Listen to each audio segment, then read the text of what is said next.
Boa noite a todos. Nosso assunto de hoje é fascinante. Nós vamos falar da primeira parte do capítulo 11, com o sugestivo título Amar o Próximo como a Si Mesmo, por sua vez subdividido em 3 itens. O mandamento maior, o postulado de fazermos aos outros o que queiramos que os outros nos façam e, para ilustrar esse conhecimento, a maravilhosa parábola dos credores e devedores. Vamos ler juntos os trechos do Evangelho. Os fariseus, tendo sabido que ele tapara a boca aos saduceus, reuniram-se. E um deles, que era doutor da lei, para o tentar, propôs-lhe esta questão: Mestre, qual o mandamento maior da lei? Jesus respondeu: Amarás o Senhor teu Deus de todo o teu coração, de toda a tua alma e de todo o teu espírito. Este é o maior e o primeiro mandamento. E aqui tendes o segundo, semelhante a esse: amarás o teu próximo como a ti mesmo. Toda a lei e os profetas se acham contidos nesses 2 mandamentos. Mateus capítulo 22, versículos 34 a 40. Segundo trecho: Fazei aos homens tudo o que queirais que eles vos façam, pois é nisto que consistem a lei e os profetas. Mateus 7, 12. Tratai todos os homens como querereis que eles vos tratassem. Lucas capítulo 6, versículo 31. Nesses 3 trechos do Evangelho, Jesus nos dá uma mensagem muito clara. Ele diz que o mais importante dos mandamentos, aquele que tem primazia sobre todos os outros, é o amor a Deus. E que como decorrência lógica existe um segundo, de amar o próximo como a si mesmo. E como é esse amor do próximo como a si mesmo? Fazendo a ele aquilo que nós desejamos seja feito conosco. Ele diz que esses 2 mandamentos são a síntese. A síntese dos 10 mandamentos recebidos por Moisés no Monte Sinai, de tudo aquilo que os profetas, mesmo que de maneira completa, quiseram nos trazer. A grande mensagem é amar a Deus e amar ao próximo. Ora, se amar a Deus é o mandamento maior, nós precisamos, no mínimo, compreender 2 coisas. Quem é que eu endereço esse amor? Deus. Como definir Deus? E que amor é esse que eu devo devotar a Deus? Hoje, nós vamos utilizar a definição que consta na Gênese, que traz os atributos da nossa força criadora. Deus é, portanto, a inteligência suprema e soberana. É único, eterno, imutável, imaterial, onipotente, soberanamente justo e bom, infinito em todas as perfeições e não pode ser diverso disso. Ou seja, é perfeito, dele emanando características igualmente perfeitas. Se assim não fosse, o sistema não funcionaria. Se as características fossem imperfeitas, não seria Deus, não seria perfeito. E o que é amar a Deus? Nós aqui, encarnados, temos visões bem particulares acerca do sentimento de amor, acerca daquilo que a gente costuma chamar de amor. Mas quando a gente se debruça sobre a doutrina espírita, sobre o livro dos Espíritos, sobre o Evangelho, sobre todo o material que é colocado à nossa disposição, nós descobrimos que o amor a Deus compreende alguns requisitos. Primeira coisa é a aceitação das suas leis, vivenciando essas leis.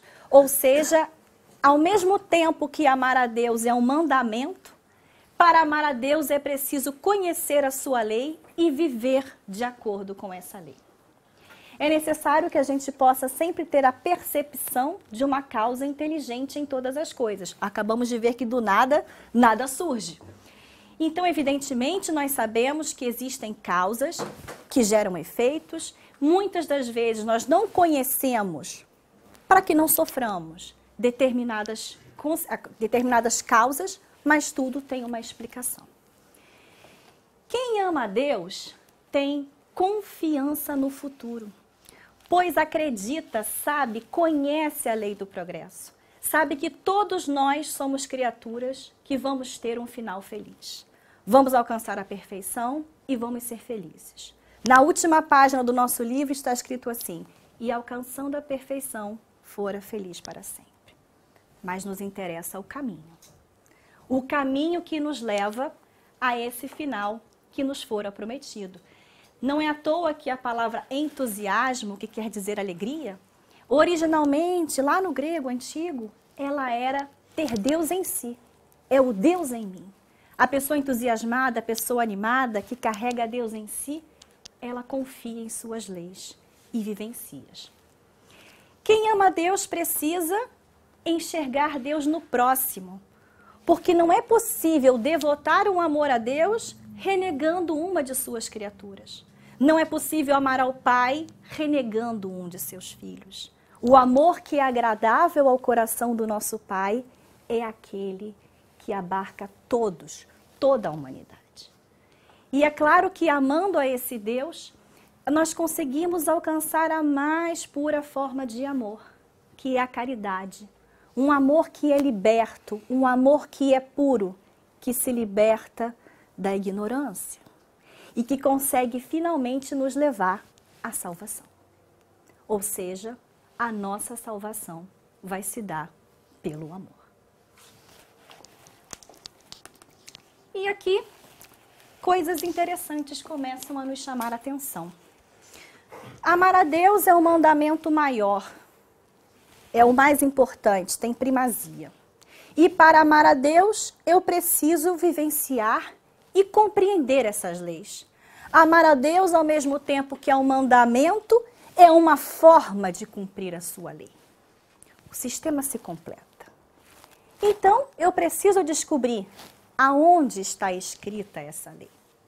Quem é que conhece? Quem é que pode me falar sobre essa lei? Quem a compreende? Quem a vivencia? Quem é o meu exemplo?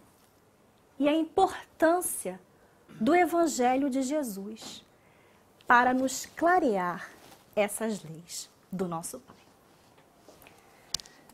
Lá no Livro dos Espíritos, questão 621, Kardec indaga: onde está escrita a lei de Deus?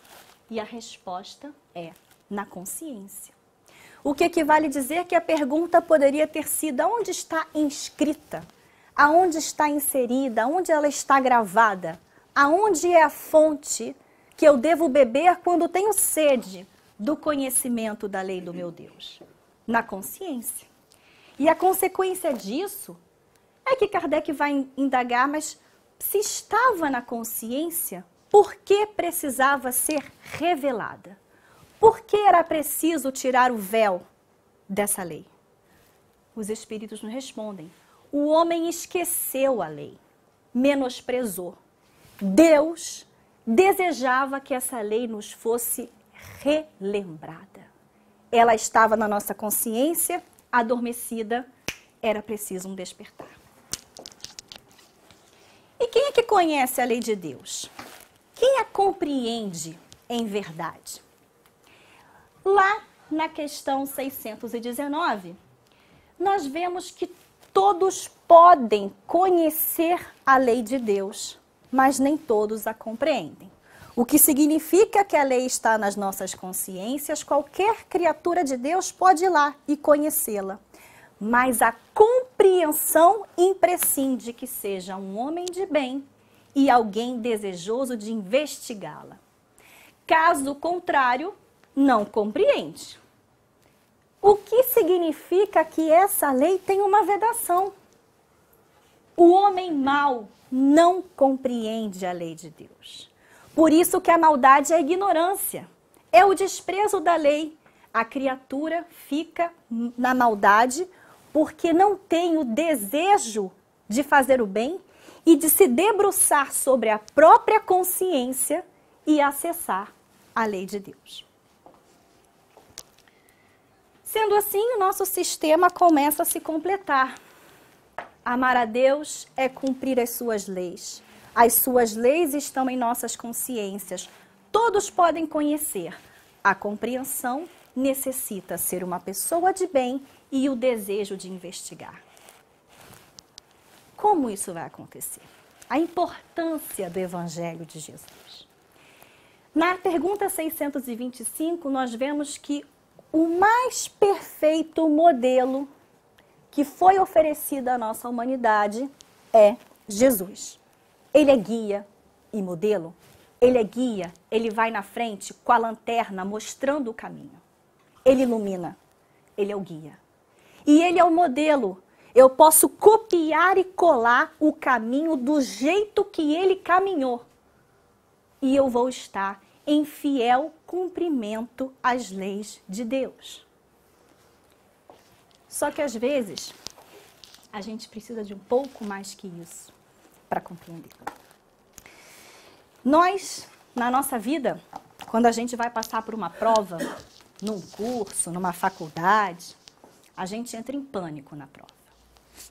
A gente tem o maior medo de ser reprovado, de ter que passar por aquela prova novamente, de ter que repetir aquela situação, e o medo de ser reprovado e ficar com vergonha, achando que deveria ter aprendido uma lição que ainda não aprendeu. E a gente sabe que quando a gente fica assim, meio apavorado, a gente começa a agir por instintos. Dá pânico, dá branco, você não consegue falar, você não consegue escrever, porque você se sente despreparado. A melhor maneira para a gente enfrentar uma prova aqui na Terra é estudar. É conhecer muito bem a matéria para ter confiança. E nada é mais importante do que a revisão. A hora em que você consulta lá o seu material, os seus livros, as suas fontes de pesquisa, começa a formatar aquele conhecimento, compreende ele e consegue aplicar na hora da prova.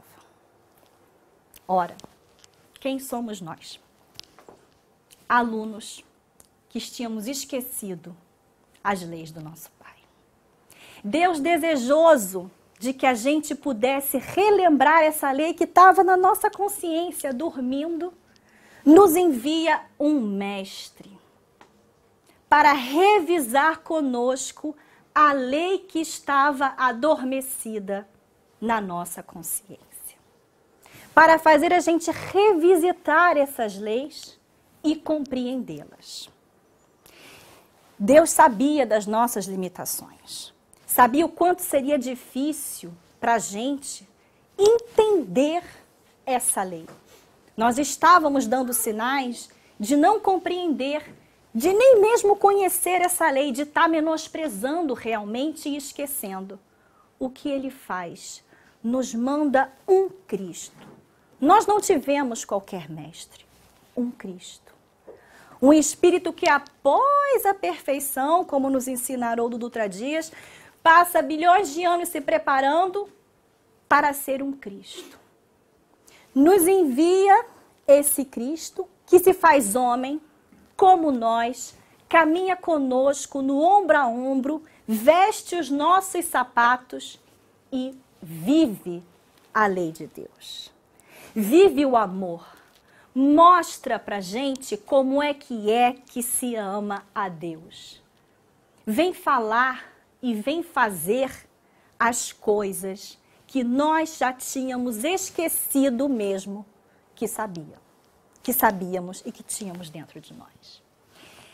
É por isso que o Haroldo nos diz que o Evangelho é muito mais um tirar de dentro do que um colocar para dentro.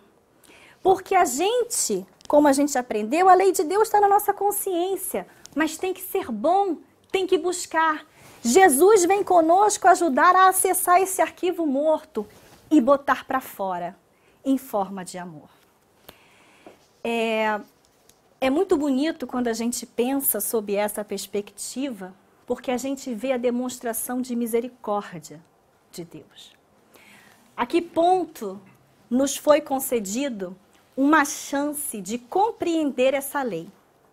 A que ponto nós fomos beneficiados por essa oportunidade maravilhosa de poder ver como Cristo fazia?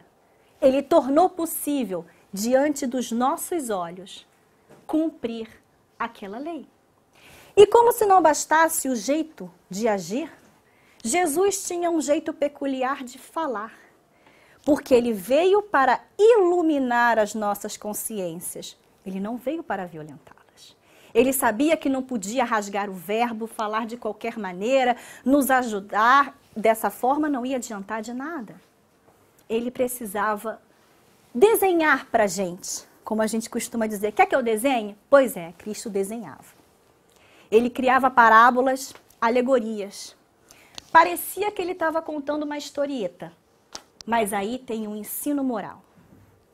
E é nesse ensino moral que o homem de bem vai lá, busca e acha a lei de Deus, que está regendo aquela parábola.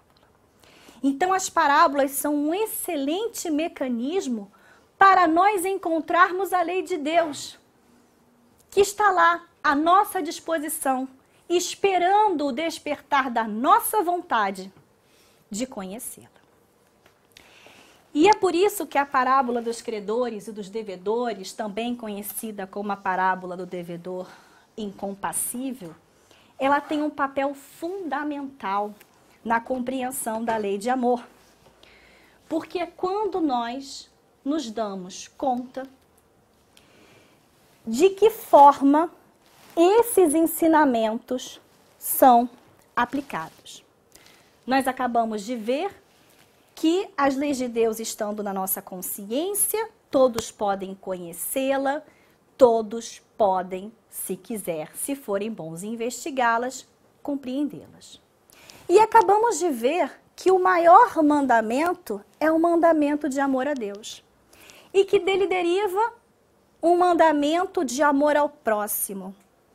Um mandamento de amor ao próximo que é tal que eu devo dispensar a esse próximo, seja ele quem for, sogra, marido, filho, o chefe do tráfico do morro, o presidente corrupto, o mendigo da rua, todos os próximos, todas as criaturas merecem receber uma quantidade infinita de amor.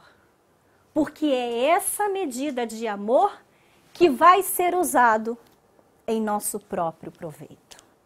Queria entrar nessa sua análise aí do lado a partir do momento, depois eu entro. Pode ser no final? Obrigada. Que a gente conclui. Na verdade, essa lei de amor ao próximo, portanto, ela é um convite a que nós entendamos a sentença que Jesus inclui no Pai Nosso, quando ele nos diz: perdoai é uma oração dividida ao Pai. Pai nosso. Nosso. Não é Pai meu. Nosso Pai. Perdoai as nossas dívidas, assim como nós perdoamos os nossos devedores. Deus, por favor, use comigo essa medida de misericórdia que eu venho a oferecer aos meus irmãos. Porque se Deus é soberanamente justo e bom, a justiça dele dá a cada um segundo as suas obras. É por isso que nós dizemos que não se retribui o mal com o mal. Se retribui o mal com o bem.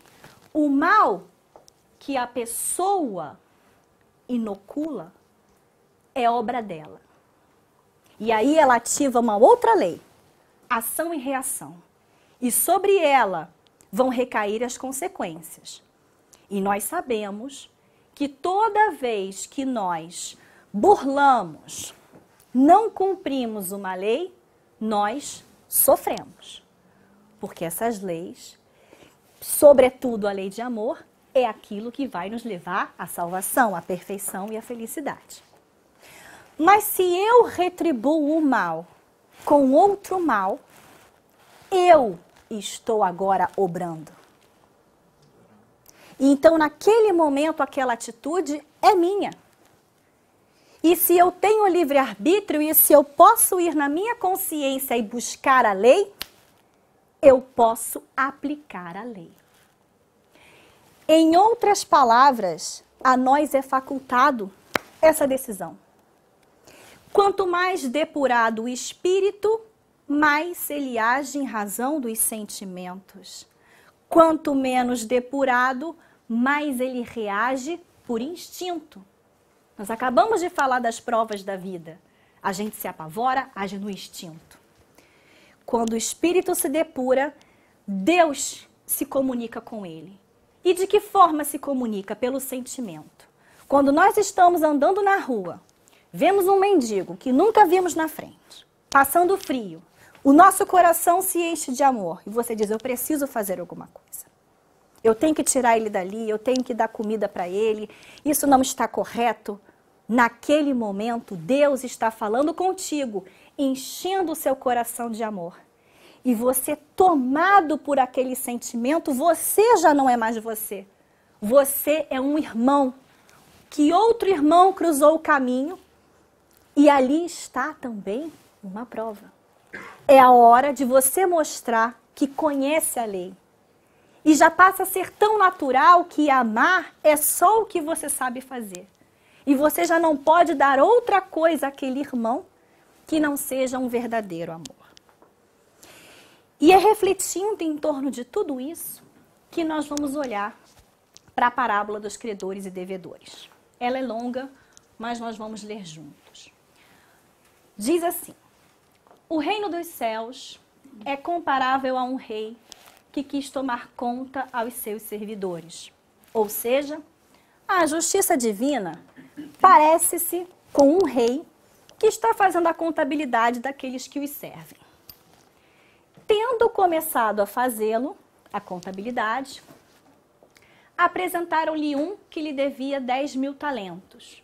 O Haroldo tem um livro, Parábolas de Jesus, Texto e Contexto, onde ele explica muito bem que as parábolas de Jesus sempre têm um contexto da época. Se fosse hoje, seria Bitcoin.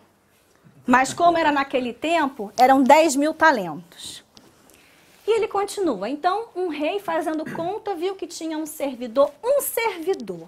Vamos lembrar bem disso. Um rei e um servidor. Mas como não tinha meios de o pagar, mandou o seu senhor que o vendessem a ele, sua mulher, seus filhos e tudo que lhe pertencesse para o pagamento da dívida. Eu não sei se vocês sabem, mas em direito penal a gente estuda que quanto mais a sociedade ela evolui, quanto mais democrático é um Estado, menos a pena é reprimenda e mais ela é recuperação daquele indivíduo, ressocialização.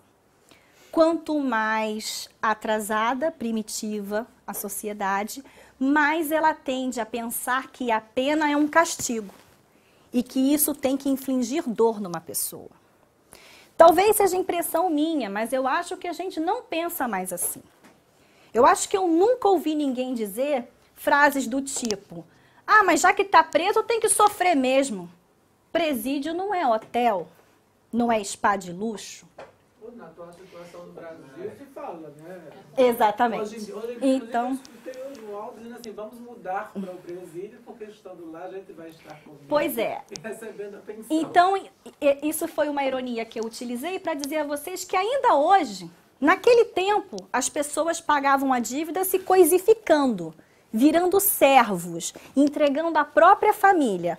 Hoje nós estamos no mundo evoluído, muito democrático, mas o nosso pensamento, olha onde está. Porque o Haroldo diz que a gente tem que tomar muito cuidado, que a gente pisca, a gente volta para o Egito, a gente pisca, a gente está no passado. Ele vai puxando, a gente tem as reminiscências e a gente tende a voltar para o passado. Mas a lei é de progresso, é para o futuro. Miramos na perfeição, é para lá que nós vamos. E já sabemos qual é o caminho. É a tendência do mal praticado que ainda é latente. Pois é. E aí o que aconteceu? Esse servidor que devia a dívida, que o rei ordenou que mulher e filhos todos fossem escravos para pagar a dívida, o que ele faz? Lança-se-lhe aos pés, humildemente, e grita, né, exclama e implora misericórdia, dizendo: Senhor, tenha um pouco de paciência e eu te pagarei tudo. Ou seja, naquele momento, a criatura se vê desesperada, clama misericórdia. E aí o Senhor, tocado de compaixão, deixou-o ir e lhe perdoou a dívida. A lei de Deus, ela vem e pá, arrebata. É a lei de amor. Na hora da situação, o rei não teve outra maneira de responder a não ser com misericórdia, com amor. A lei de Deus é assim, o sentimento. Por isso que quando é compaixão, você é tocado. É como se fosse a mão do próprio Deus. É como se Jesus encostasse em nossos ombros e dissesse, meu irmão, e a gente se lembrasse o que tem que ser feito. Então aqui nós estamos vendo a mais pura aplicação da lei de amor, sob a forma daquilo que a Joana de Ângeles chama de amor-perdão. As duas faces indissociáveis da moeda. Quem ama, perdoa. Quem perdoa, ama. Quem ama e diz que não perdoa, não está amando. E quem perdoou e disse que deixou de amar é porque não perdoou ainda. E aí, esse servidor, muito feliz, saiu de lá. Porém, ao sair, encontrou um de seus companheiros, um outro servidor, que lhe devia 100 dinheiros, contexto da época, e o segurou pela goela. E quase a estrangulá-lo dizia, paga o que me deves. Observem aqui como está primitivo esse comportamento, né? Agressão física, pega pela goela, estrangula e exige, paga o que me deves. E esse companheiro, então, também se lança aos pés e conjurava, dizendo, tenha um pouco de paciência e eu pagarei tudo. Mas o outro não quis escutá-lo. O que diz o livro dos Espíritos? Que a lei de Deus que está na nossa consciência está esquecida e negligenciada. Olha lá, não quis escutar, a gente não quer escutar. A gente se distrai com uma série de outras coisas que a gente julga com o nosso julgamento imperfeito, que são mais importantes, e não escuta a lei. Não quis escutar. Livre-arbítrio, foi uma decisão. Foi-se e o mandou prender para tê-lo preso até pagar o que devia. Ou seja, linha dura, comigo é assim, bateu, levou. Os outros servidores, seus companheiros, vendo o que se passava, né, testemunhando aquele fato, ficaram extremamente aflitos e foram lá informar ao Senhor, ao rei, tudo o que acontecera. Então o Senhor, tendo mandado vir à sua presença aquele servidor, aquele primeiro, que ele tinha perdoado, lhe disse, chama, fala, meu filho, vem cá um pouquinho. Pois não, mau servo, opa, servo mau, mau servo.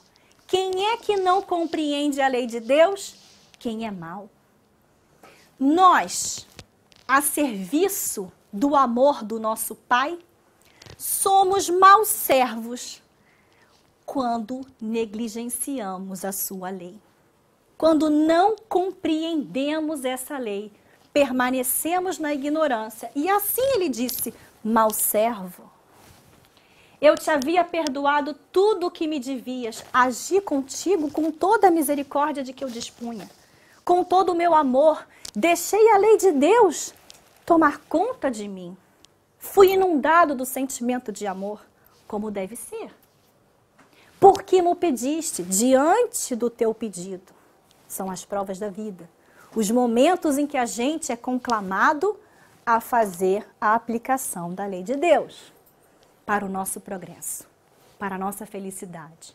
É um convite ao amor, disfarçado de pedido. Não estavas, desde então, no dever de também ter piedade do seu companheiro como eu tivera de ti? Em outras palavras, não devias tu ter cumprido com o mandamento de amor? Não conheces tu o mandamento de amor ao próximo, que depende da sua aplicação de amor para que esse mesmo amor possa ser usado em seu proveito? Não conhece a ti a lei de teu Pai, teu Criador, que a inseriu na sua consciência e confia e te dá inúmeras oportunidades para que você aplique a sua lei de amor? E o Senhor, tomado de cólera, o entregou aos verdugos para que o tivesse, até que ele pagasse tudo o que devia. Ou seja, cuidado com essa cólera aqui, porque a gente, estudando esse vocábulo, cólera, ira, são dois vocábulos, basicamente, que se alternam, vindos do hebraico. E toda vez que ele está associado a Deus, não é cólera nem ira. É uma animação excessiva, é uma resposta que existe quando acontece um problema. É como se houvesse um maior investimento de energia para que aquele problema pudesse ser solucionado. Seria essa, precisaríamos de uma frase para traduzir com precisão esse vocábulo. Ou seja, o Senhor, precisando despender uma grande energia para resolver aquela situação, contrária à sua lei, ou entregou aos verdugos. Mas espera aí, não é Deus que entrega, porque as leis de Deus estão na nossa consciência. Então é lá mesmo o tribunal. É Ele que se dá conta com os seus carrascos, com as suas prisões, com as suas misérias, se sente culpado, arrependido, sofrendo, porque contrariou as leis de Deus. E essa contrariedade às leis de Deus é uma contrariedade a nós mesmos, a nossa essência. Então ele sofre, mas sofre até que pague tudo o que devia, ou seja, até que a lei de amor lhe toque novamente e venha o desejo de reparação, o desejo de ficar quites novamente com essa lei que ele desobedeceu e, portanto, com a própria consciência. E a conclusão é que assim que meu Pai que está no céu vos tratará, se não perdoardes do fundo do coração as faltas que vossos irmãos houverem cometido contra cada um de vós. Ou seja, Jesus, quando insere no Pai Nosso essa máxima de perdoar as nossas dívidas, assim como nós perdoamos os nossos devedores, ele estava nos ensinando a maneira de amar, a maneira que nos é esperado. O tanto de misericórdia que eu tenho que ter com meu irmão, infinita, pois é essa que eu desejo receber. Imaginem vocês quantas vezes nós fomos esse servo implorando paciência diante das nossas consciências. O que fizemos no nosso passado? Matamos, torturamos, degolamos, crimes, corrupções. A gente não sabe, graças a Deus, com a graça dele, nós não sabemos onde andamos. Mas se estamos aqui hoje, essa noite, reunidos para falar de Jesus, é porque a misericórdia de Deus é infinita e a paciência dele também. Porque é bem possível que em outras oportunidades nós tenhamos nos reunido para fazer sabe lá Deus o quê. Mas a gente suplicava, mais uma chance, deixa eu voltar, vai ser minha mãe, vai ser meu filho, vai ser meu marido, vai ser meu vizinho, vai ser meu chefe, eu vou fazer diferente, vai ser no Brasil, na Suíça, em Portugal. E a gente vai pedindo, pedindo, pedindo, e Deus vai concedendo, concedendo, concedendo, porque o amor é soberano. O nosso amor ainda é muito pequeno, a nossa medida é rasa. A gente precisa ampliar. A gente precisa fazer esse mergulho na nossa consciência e encontrar a lei para poder vivê-la. Sobre esse propósito, a gente tem tempo? Não. Eu vou deixar então para vocês lerem o texto da Joana de Ângeles, que é formidável a esse respeito. Muito obrigada. Obrigado. Muito obrigado.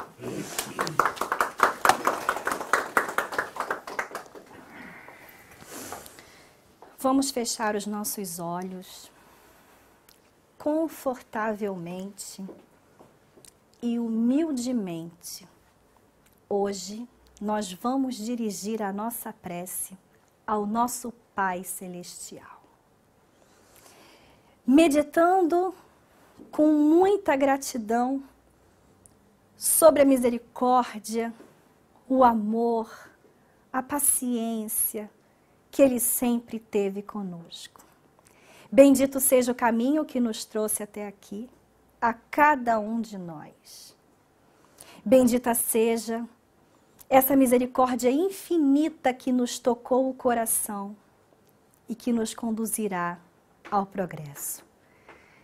Querido Pai, nos faltam palavras para lhe agradecer, mas permita que nós enderecemos a Ti essa prece de amor.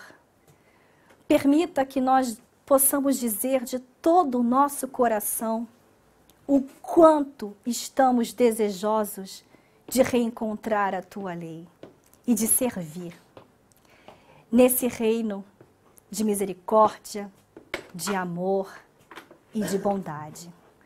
Permita, Pai, que os ensinamentos que compartilhamos nessa casa, não só essa noite, mas todos os dias, iluminem as nossas decisões, iluminem nossas atitudes, ilumine a cada uma de nossas consciências. Que a chama que Jesus acendeu jamais se apague diante de nós. Sede conosco, Pai Celestial. Sede conosco, Mestre Jesus, agora e sempre. Que assim seja.